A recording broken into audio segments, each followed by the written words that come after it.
अब दूसरी खबर की बात करें। राज्यों के चुनाव के बाद 24 की तैयारी में भारतीय जनता पार्टी जुट चुकी है। 22 और 23 दिसंबर को दिल्ली में बीजेपी की बड़ी मीटिंग होने वाली है। बीजेपी अध्यक्ष जेपी नड्डा के नेतृत्व में ये मीटिंग होगी। ये बड़ी खबर। बैठक को प्रधानमंत्री मोदी संबोधित कर सकते हैं, ये भी जानकारी सामने आ रही है। सभी राष्ट्रीय पदाधिकारी, प्रदेश अध्यक्ष इसमें शामिल होंगे, मौजूद रहेंगे। कई राज्यों के प्रभारी की घोषणाएं इसमें हो सकती है, कहा यह जा रहा है। बड़े नेताओं को अहम जिम्मेदारियां भी बांटी जा सकती हैं इस मीटिंग में। नीरज हमारे साथ जुड़ चुके हैं, नीरज पांडे, उन्हीं का रुख कर लेते हैं। नीरज, ये जो 24 को लेकर बड़ी तैयारी दिखाई दे रही है बीजेपी की, पहले 5 राज्यों के विधानसभा चुनाव को लेकर हमने देखा किस तरीके से पूरी रणनीति बनाई गई और उसके हिसाब से आगे बढ़ के सफलता मिली। अब 24 का किला सामने है और इसलिए ये 22-23 तारीख को जो बैठक होने वाली है वो कितनी इंपॉर्टेंट है?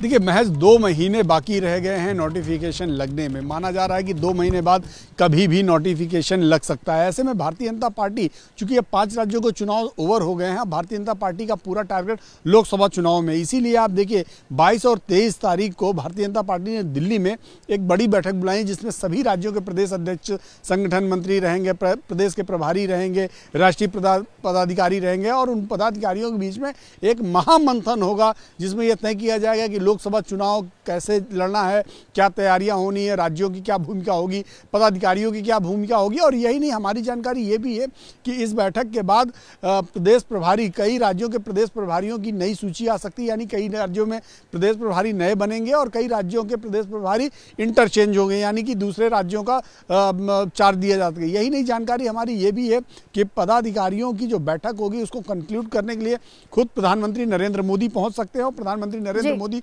संबोधित भी इस बैठक को कर सकते हैं और बैठक में संबोधित कर लोकसभा चुनाव का महामंत्र देंगे। आपको याद हो कि जब 2014 का लोकसभा चुनाव था और लोकसभा चुनाव के ठीक पहले रामलीला मैदान में एक राष्ट्रीय कार्य परिषद की बैठक बुलाई गई थी। उस कार्य परिषद की बैठक में ही प्रधानमंत्री नरेंद्र मोदी की फॉर्मल लॉन्चिंग हुई थी और उस लॉन्चिंग के दौरान प्रधानमंत्री ने कार्यकर्ताओं में एक मूल मंत्र दिया था कि आप लड़ेंगे, आप बूथ जीतेंगे, तभी हम लोग देश जीतेंगे। हर चुनाव से पहले देते हैं नीरज, और ये तो सामने 24 के आम चुनाव है और इसमें भी यही होगा कि जीत का मंत्र पीएम मोदी आप ही कह रहे हैं कि दे सकते हैं, वहां पर उनकी उपस्थिति हो सकती है। अभिषेक उपाध्याय का रुख कर लेते हैं। अभिषेक, जो मीटिंग होने वाली है उसमें बड़ी जिम्मेदारियां भी नेताओं को मिल सकती हैं, पीएम मोदी संबोधित कर सकते हैं, ये जानकारी नीरज दे रहे हैं।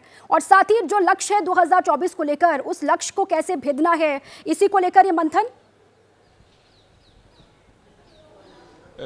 बिल्कुल इसको लेकर के मंथन। और एक बात आप और समझ लीजिए कि बीजेपी ये जो अभी तीन जो हिंदी भाषी राज्यों में जो उसको जीत मिली है, इसके बाद से ही वो लोकसभा के मोड में पूरी तरह से आ चुकी है और कुछ बातें बहुत ही क्लियर हैं। वो क्लियर ये है कि एक तो हिंदुत्व का मुद्दा है, वहां पर कोई कंप्रोमाइज नहीं होगा। आप देखिए, जो इस समय पहला फैसला जो भी आप जिक्र कर रही थी, डॉक्टर मोहन यादव का, उनका फैसला हो या जो भजन लाल शर्मा राजस्थान के वो जो वहां पर फैसले ले रहे हैं, ये या छत्तीसगढ़ में जो पहली कैबिनेट पे आप ध्यान दीजिएगा, पहली कैबिनेट के जो फैसले हैं वो इसी बात को मजबूत कर रहे हैं कि हिंदुत्व का कोर एजेंडा।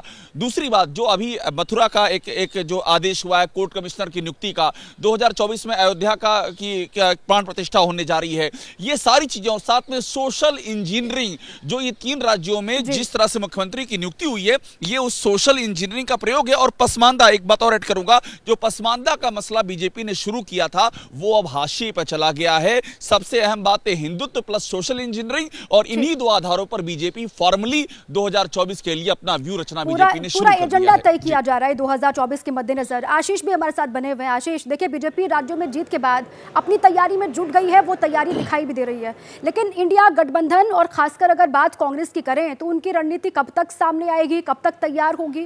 क्योंकि लड़ाई तो सीधे बीजेपी और इंडिया गठबंधन के बीच में ही।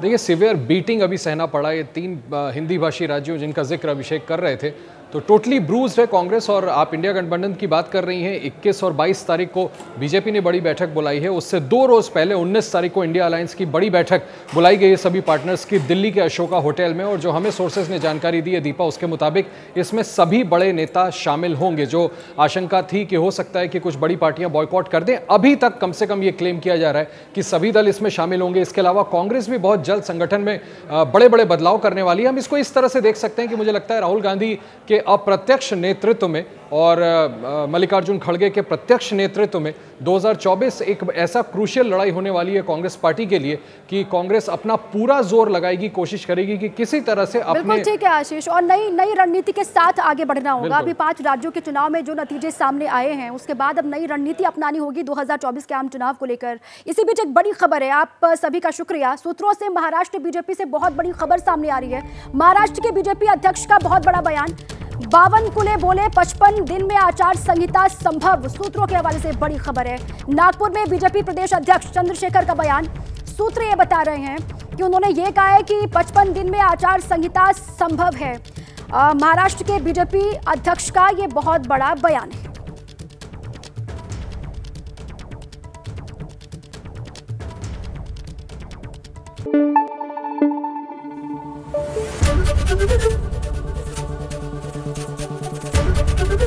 एबीपी न्यूज आपको रखे आगे।